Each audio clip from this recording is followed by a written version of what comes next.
प्रिय विद्यार्थियों, नमस्कार। पूर्ववर्ती वीडियो में हमने जो भारतीय राष्ट्रीय आंदोलन के दौरान जो वे श्रमिक आंदोलन थे उन पे चर्चा की थी। मौजूदा वीडियो में हम इसी दौरान घटित हुए जो किसान आंदोलन थे उन पे चर्चा करते हैं।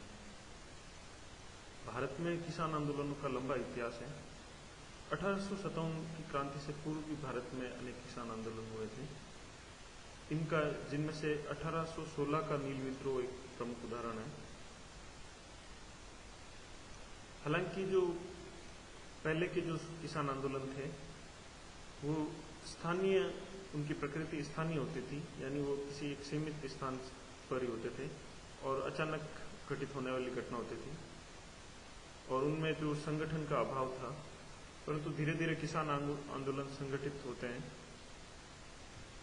और जैसे जैसे भारत में उत्तरवर्ती काल में जैसे साम्यवादी विचारधारा का प्रसार होता है तो उससे भी किसानों और मजदूरों को संगठित किया जाता है।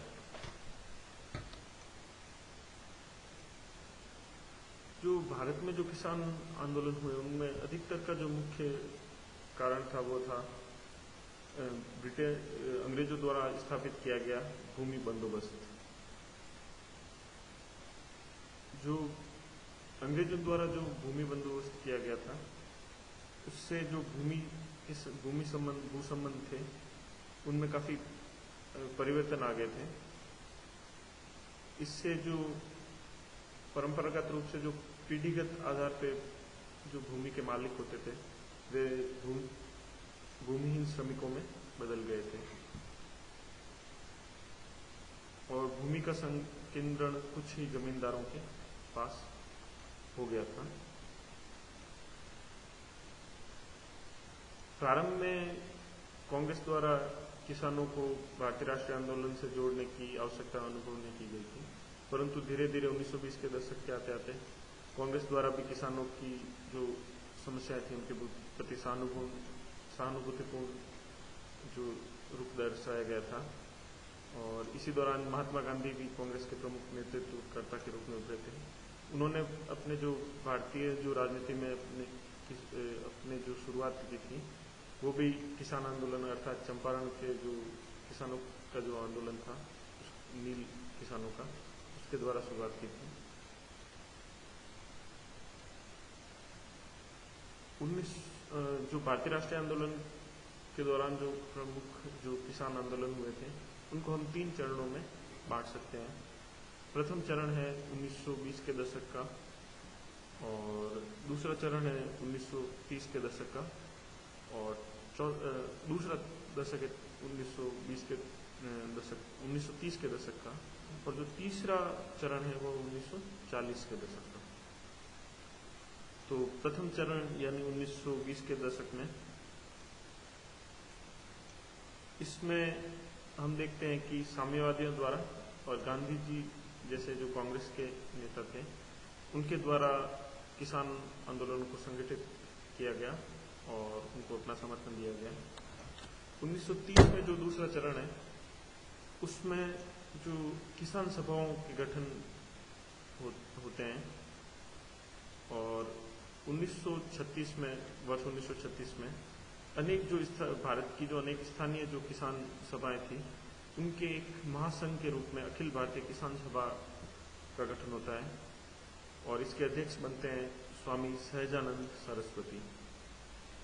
इस समय जो किसानों की जो प्रमुख मांगे थी वो थी जमींदारी प्रथा की समाप्ति, काश्तकारी से संबंधित सुधार अर्थात जोतने वाले को भूमि अधिकार प्रदान किए जाएं और भूमि का वितरण अधिक समानतापूर्ण तरीके से किया जाए और भूमि कर में कमी की जाए और जो खेतीहर मजदूर थे उनके लिए न्यूनतम पारिश्रमिक निर्धारित किया जाए।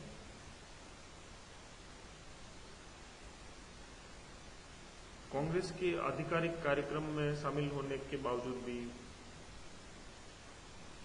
भूमि सुधार पूरी तरह से लागू न हो पाए। इसका एक प्रमुख कारण यह भी है कि जो 1935 के अधिनियम के अंतर्गत भूमि जो है वो राज्य सूची का विषय माना गया था, यानी हस्तांतरित विषय था जो राज्यों को सौंपा गया था और 1935 के अधिनियम के अंतर्गत जो 1937 में जब चुनाव हुए, अनेक राज्यों में कांग्रेस की सरकारें बनती है, तो उन्हें केवल 2 वर्ष का ही समय मिलता है, जिसमें भी वो काफ़ी प्रयास करते हैं भूमि सुधारों को और किसानों को अधिकार देने का।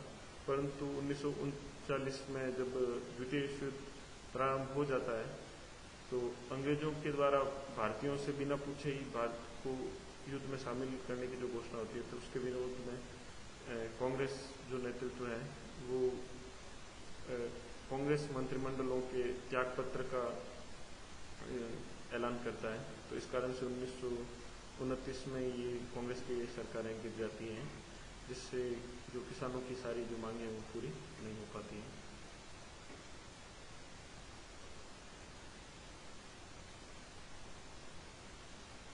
इस एक और अन्य कारण है, हालांकि किसानों ने भी भारतीय राष्ट्रीय आंदोलन में अपना पूरा योगदान दिया, परंतु किसान भी जैसे जातिगत, धार्मिक और भाषाई आधार पर बढ़ जाते हैं। तीसरा जो चरण है किसान आंदोलनों का, वो 1940 के दशक में होता है, जिसमें किसान आंदोलनों में जो साम्यवादी तत्व है, रेडिकल या उग्र जो तत्व है, उनकी प्रधानता आ जाती है।